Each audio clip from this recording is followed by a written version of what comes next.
அனைவருக்கும் வணக்கம். நம்ம இப்போ செய்ய போகிறது இந்த கேப்சிகம் வச்சு குடமிளகா வச்சு அல்வா செய்ய போகிறோம். அதுக்கு தண்ணி கொஞ்சம் ரெடி பண்ணியிருக்கேன். தண்ணி நல்லா கொதிக்கிட்டோன்னு அதில் நம்ம இதில் இருக்கிற சீடெலாம் எடுத்துகிட்டு கட் பண்ணி இது மாதிரி போட்டு ஒரு 5 நிமிஷம் வேக வைங்க. மூடக்கூடாது, மூடினா கலர் சேஞ்ச் ஆகிடும். நல்லா தண்ணி கொதிக்கும் போது டக்குன்னு இது பாயில் ஆகிடும். நல்லா கொதிக்கிட்டோம். நல்லா பாயில் ஆகிட்டு பாருங்க. நல்லா திறந்தே தான் வேக வைக்கணும்.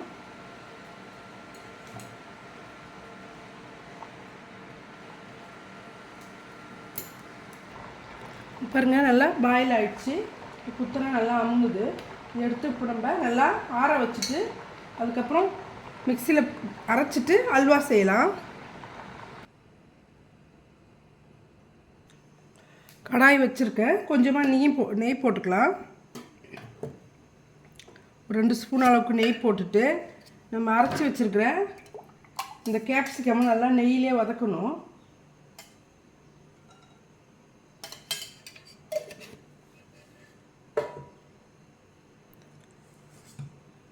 நெய் நல்லா ஹீட் ஆகிடுச்சு. நம்ம அரைச்சிருக்கோம் பாருங்கள். இந்த கேப்சிகம்மை இதில் ஊற்றிக்கலாம். நல்லா திக்காக ஆகணும்.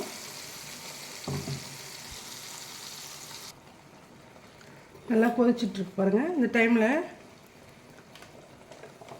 இந்த பச்சை வாசனை போகிற அளவுக்கு நம்ம நல்லா இதிலே வதக்கிக்கலாம்.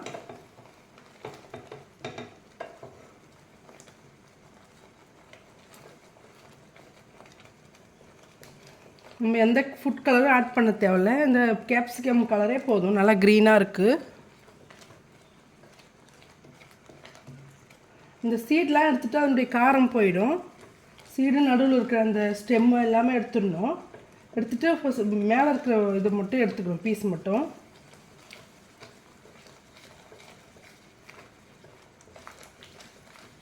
இதே கொஞ்சம் ஒரு 4 ஸ்பூன் அளவுக்கு சர்க்கரை போட்டுக்கலாம். உங்களுக்கு எவ்வளோ வேணுமோ போட்டுக்கோங்க.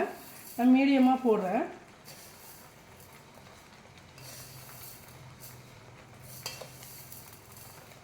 இது 2 கேப்சிகம். அதுக்கு 4 ஸ்பூனு ஒரு 5 ஸ்பூன் அளவுக்கு போட்டுக்கலாம்.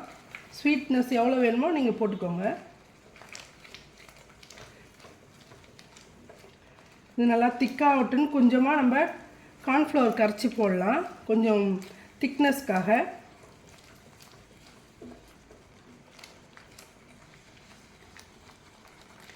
நல்லா சர்க்கரைலாம் மெல்ட் ஆகிடுச்சு பாருங்கள். இந்த டைமில் நம்ம 1 ஸ்பூன் அளவுக்கு கார்ன்ஃப்ளவர் நல்லா தண்ணியில் கரைச்சிக்கோங்க. கரைச்சிட்டு இதில் ஆட் பண்ணிக்கலாம். இது நல்லா மிக்ஸ் பண்ணுங்கள் மெதுவாக.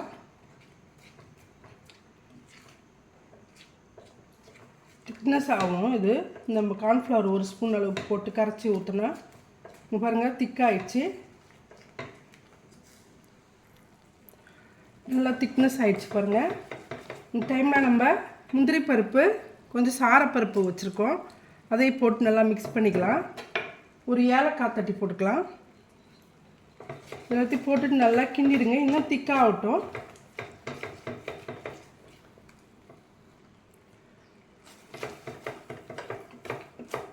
இன்னும் அல்வா கொஞ்சம் திக்காகட்டும்.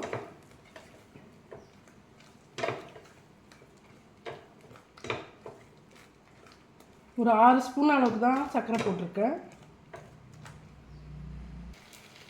பாருங்கள் நல்லா சுருண்டு வந்துருச்சு. இன்னும் கொஞ்சம் திக்காகணும். கொஞ்சம் தண்ணியாக இருக்குது பாருங்கள். இது நல்லா திக்காச்சுன்னா அல்வா ரெடி ஆகிடும். பாருங்கள் சுவையான கேப்சிகம் அல்வா ரெடி ஆகிடுச்சு. இந்த வீடியோ பிடிச்சிருந்தா லைக் பண்ணுங்கள், ஷேர் பண்ணுங்கள், கமெண்ட் பண்ணுங்கள். சப்ஸ்கிரைப் பண்ண மறக்காதீங்க. நன்றி. அனைவருக்கும் வணக்கம். நம்ம இப்போ செய்ய போகிறது மட்ரி. அது நார்த் இந்தியா டிஷ்ஷு. அதுக்கு 1 கப்பு கோதுமை மாவு, 1 கப்பு மைதா,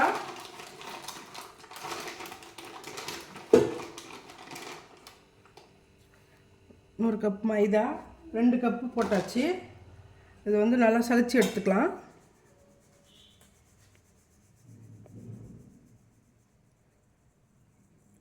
சலிச்சிட்டு இந்த டிஷ்ஷுக்கு தேவையான உப்பு போட்டுக்கலாம்.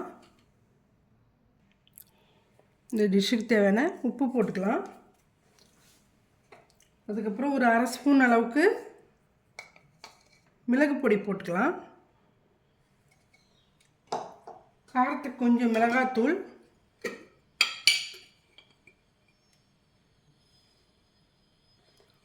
கொஞ்சமாக தனியாத்தூள், ஒரு அரை ஸ்பூன் அளவுக்கு தனியாத்தூள் போட்டுக்கலாம்.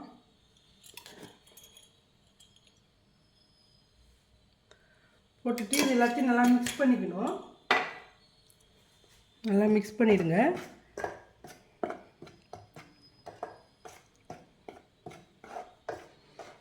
இது மாதிரி நல்லா மிக்ஸ் பண்ணிவிட்டு ஆயில் ஒரு 2 ஸ்பூனு, நெய் ஒரு 2 ஸ்பூன் போட்டுக்கலாம். இது மாதிரி மிக்ஸ் பண்ணிவிட்டு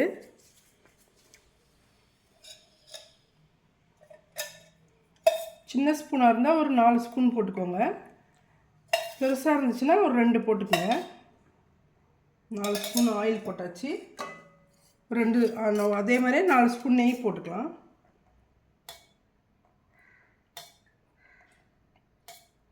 நல்லா கிறிஸ்பியாகவும் இருக்கும், நல்லாவும் இருக்கும். ஆயிலும் நெய்யும் போட்டால் இதெல்லாம் போட்டு நல்லா மிக்ஸ் பண்ணிக்கோங்க.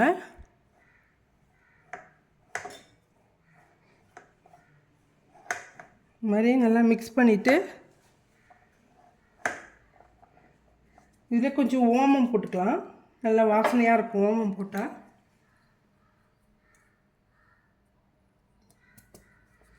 ஓமத்தை எப்போ போட்டாலும் நம்ம இது மாதிரி நல்லா கசக்கிட்டு போட்டிங்கன்னா நல்லா ஸ்மெல்லு நல்லாயிருக்கும். இதையும் நல்லா போட்டு இதையும் நல்லா மிக்ஸ் பண்ணிக்கோங்க. மிக்ஸ் பண்ணிவிட்டு நல்லா தண்ணி, நமக்கு சப்பாத்தி மாவு பதத்துக்கு லைட்டாக தண்ணி தெளித்து கொஞ்சம் கொஞ்சமாக பிசைஞ்சிக்கலாம். பாருங்கள், பிடிச்சா புடி நிற்கணும். அதனால் இது மாதிரி இந்த பதம் தான் நல்லாயிருக்குது. இது நல்லா மிக்ஸ் பண்ணிவிட்டு தண்ணி போட்டு கொஞ்சம் பிசைஞ்சிக்கலாம். தண்ணி கொஞ்சமாக தெளித்து மிக்ஸ் பண்ணுங்கள். பத்தலைன்னா அப்புறம் கொஞ்சம் தெளிச்சிக்கலாம். இது நல்லா டைட்டாக பிசைஞ்சிடுங்க. இன்னும் கொஞ்சம் தெளிச்சிக்கலாம்.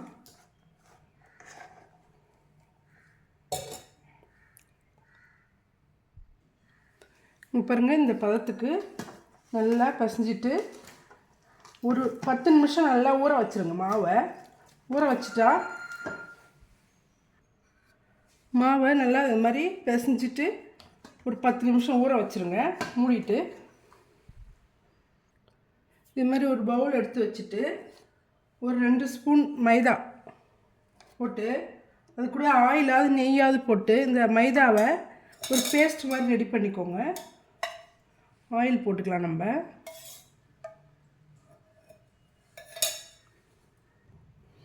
திக்காக இது மாதிரி ஒரு பேஸ்ட் நல்லா மிக்ஸ் பண்ணிக்கோங்க.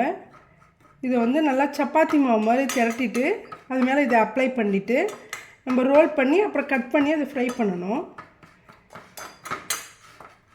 இது பேஸ்ட் மாதிரி இருக்கு பாருங்கள். இதுதான் நம்ம சப்பாத்தி மாவில் தடவணும். அதுக்கப்புறம் இன்னொரு பவுல் எடுத்துக்கோங்க. மசாலா ரெடி பண்ணிக்கலாம்.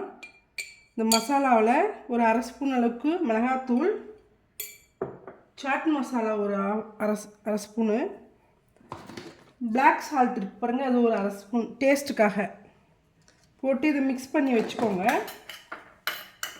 நம்ம செஞ்சுட்டு ஃப்ரை பண்ணி எடுத்துகிட்டு அது மேலே நம்ம தூவிக்கலாம். இது டேஸ்ட்டுக்காக. இது அப்படியே இருக்கட்டும். மாவு நல்லா ஊறிடுச்சு. இந்த மாவில் கொஞ்சம் நல்லா பெரிய போர்ஷனாக எடுத்து நம்ம இது சப்பாத்திக்கான ரவுண்டாக உருட்டிக்கலாம்.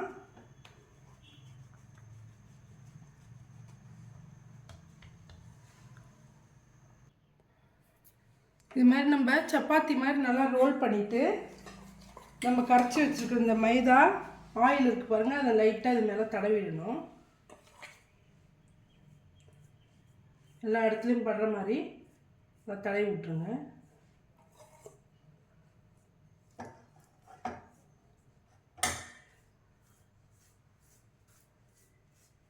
இது மாதிரி நல்லா தடவிட்டு நம்ம ரோல் பண்ணிக்கலாம். இது மாதிரி நல்லா ரோல் பண்ணிக்கோங்க. ரொம்ப டைட்டாக இல்லாமல் லேசாக. இந்த லாஸ்ட் லைன் மட்டும் கொஞ்சமாக தண்ணி தொட்டு ஒட்டிக்கலாம். இது மாதிரி ரெடி பண்ணிவிட்டு கட் பண்ணிக்கலாம். கிராஸாக 1 இன்ச்சு அளவுக்கு விட்டு கட் பண்ணிக்கோங்க. கட் பண்ணதை எடுத்து நம்ம நைஃபால் இது மாதிரி ஓப்பன் பண்ணி விட்டுக்கோங்க. நல்லா உள்ளெல்லாம் வெந்து போயிடும். இது மாதிரி ஓப்பன் பண்ணிட்டிங்கன்னா உள்ளெல்லாம் நல்லா வெந்து போயிருக்கும். இது மாதிரி பீஸாக ரெடி பண்ணிவிட்டு ஆயிலில் போட்டு நம்ம ஃப்ரை பண்ணிக்கலாம். ஆயில் நல்லா ஹீட்டாக இருக்குது. போட்டுட்டு அப்படியே விட்டுருங்க. கொஞ்சம் நேரம் கழித்து நம்ம திருப்பிக்கலாம்.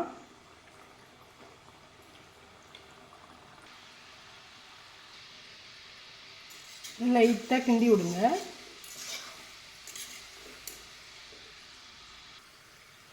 பாருங்கள், ரெடி ஆயிடுச்சு. நல்லா பொரிஞ்சு வந்திருக்கு. பாருங்கள், சுவையான மட்ரி ரெடி ஆகிடுச்சு. இது மேலே நம்ம மசாலா ரெடி பண்ணி வச்சுருக்கோம். பாருங்கள், அதை இப்படி தூவிக்கலாம். தூவிட்டு சாப்பிட்டா நல்லா புளிப்பு காரம் டேஸ்ட்டாக நல்லாயிருக்கும். இந்த வீடியோ பிடிச்சிருந்தா லைக் பண்ணுங்கள், ஷேர் பண்ணுங்கள், கமெண்ட் பண்ணுங்கள், சப்ஸ்கிரைப் பண்ண மறக்காது.